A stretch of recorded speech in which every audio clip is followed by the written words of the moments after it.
What's up, guys, and welcome to another wrestling video. And today we are on episode 2 of Around Wrasslin, where we just talk about some news and talk about stuff that's going on in the wrestling world. So let's get right into it. So first thing I wanted to talk about was Bobby Lashley. Now, it was announced last Tuesday, the day after Raw, that WWE Champion Drew McIntyre was going to be facing off against Bobby Lashley for the WWE Championship at Backlash. And I'm a huge fan of this match. You know, what's interesting to me is that the WWE Universe seems relatively split on whether or not they feel Bobby Lashley is a main eventer or whether he should just be relegated to the mid-card.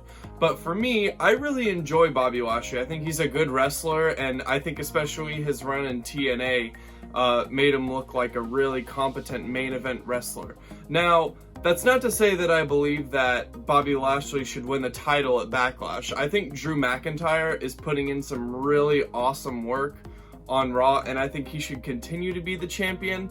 But I'm just really happy that Bobby Lashley is getting this opportunity, and I hope, you know, he probably won't win the title now, but I hope that this leads to future title shots for him. Like, he said that he wanted to come back to WWE so he could get a match with Brock Lesnar, and I could certainly see a reality where Brock Lesnar comes back, wins the WWE Championship, and then at the next WrestleMania or a big pay-per-view or something, Bobby Lashley comes back, gets a match, and finally wins the WWE title away from him, and he finally gets a shot to be a main eventer.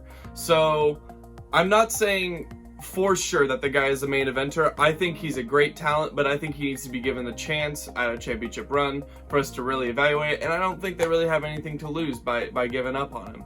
So, I'm really curious to see what happens in this Backlash match, and if it is a, you know, even a B plus to A match, I think we will have had our answer on whether or not Bobby Lashley can compete at the main card. So I wanted to touch a little bit on the main story that's been going around the wrestling community, which is Shad Gaspard. Now, if you've been paying attention to the news, you would see that because of a riptide, Shad passed away yesterday. And but I want to just say that he was a hero. You know, he told the lifeguards to save his son and before saving himself, and he paid the ultimate sacrifice. And so Shad should be remembered as a hero. And I still remember his match with JTG at WrestleMania 26, which was the first WrestleMania I ever watched.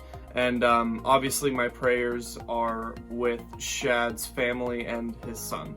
So next, I just wanted to talk about the AEW Casino ladder match. Now, I really like AEW. I like how it's been risen up to be a competitor and a different choice from WWE, because they do things that are different, and they bring in guys that they bring in new guys, and they compare that with older guys such as Chris Jericho and Matt Hardy. But something that has really ticked me off lately is the Casino ladder match, and it's a blatant ripoff of Money in the Bank. Now, I know that we don't know the full details of what that is supposed to be and what exactly that entails, but come on, it's a casino ladder match where they get a chip at it just says a title opportunity. So I feel like that this is kind of below AEW to be doing something that's just a blatant copy from WWE. You know, when I tune into AEW, I'm looking to see something different from WWE. I'm not looking to see basically another WWE show under a different branding with different guys. So if I had some advice to AEW, I would say be more original. And they're doing some great things, like the match that's going to occur completely in a football stadium with Falls Count Anywhere. That's awesome. And I think they should continue to do things like that. But I feel like it's just unneeded for them to do something like a Money in the Bank ripoff when they're already putting out some great content. So I just feel like they should focus on being original, focus on being creative, and the viewers will come. So, and the last news story that I wanted to talk about was that Vince McMahon is really focused on having a crowd at SummerSlam. Now, due to the current situation, large gatherings have pretty much been banned. Some states have opened up to do 25% capacity of the venue.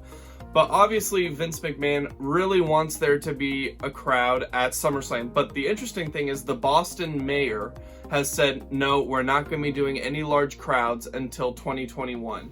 So that basically leaves three options, I believe, for the WWE to have SummerSlam. One, they hold it in the Performance Center like any other pay-per-view. I think that's probably the least desirable from the WWE higher-ups. But I think, honestly, right now, I think that's the most likely scenario.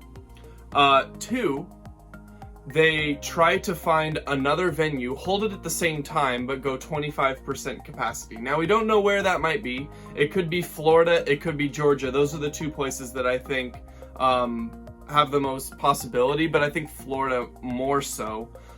You can probably get it somewhere and hold 25% capacity, have a smaller crowd, but just make sure there's a crowd there. And lastly, you postpone SummerSlam completely until the fall, and then have whatever crowd you can at that point to see where things have progressed and how many people we can have at large gatherings. Now, in terms of my thoughts on this, I don't think that SummerSlam is going to have a crowd, and I don't think that it's going to be postponed. Because I thought about it, I was like, if they postponed it to fall, what would it be called? Fall Slam or Autumn Slam? I just don't see them taking a pay-per-view, one of the big four pay-per-views, like SummerSlam, and postponing it to the fall. I feel like the show must go on for SummerSlam, and I feel like the most likely, like I said before, was that they're going to be doing at the Performance Center, but I could definitely see a scenario where they hold it at a venue where they can have 25%, or they just relocate it to somewhere more interesting. Like, I heard a rumor going around that they might try to move it to Hulk Hogan's private beach. You know, that would be pretty cool. I mean, have it outside or something like that for a summer event. That might be pretty cool, but I still find that relatively unlikely. But I wouldn't get your hopes up in terms of having fans for SummerSlam. I know Vince really wants it, but I just wouldn't hold your breath on that. As much as I'm really wanting crowds to get back into the arenas, I would just be patient, because it's going to be worth the wait when we get that crowd back. Imagine the first Raw after we're allowed to gather in these large gatherings. Imagine how crazy that's going to be. They're going to have all of the legends. They're going to have a 4-hour Raw, probably, to have everyone. It's going to be so great. So with that in mind, I don't think that we should rush things.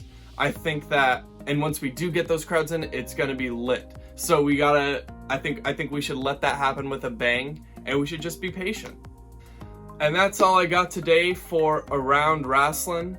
I hope you guys enjoyed the news stories that we talked about today. Did I miss something? Make sure to leave that in the comments. If you want to see more of my videos when they come out, make sure to hit subscribe and the notification bell if you want to be notified when those videos come out. And make sure to hit like if you like these news videos. I'm really having a fun time talking about the news and what's been going on around wrestling. So, alrighty guys, I will see you in the next video. Have a good rest of your day. Peace.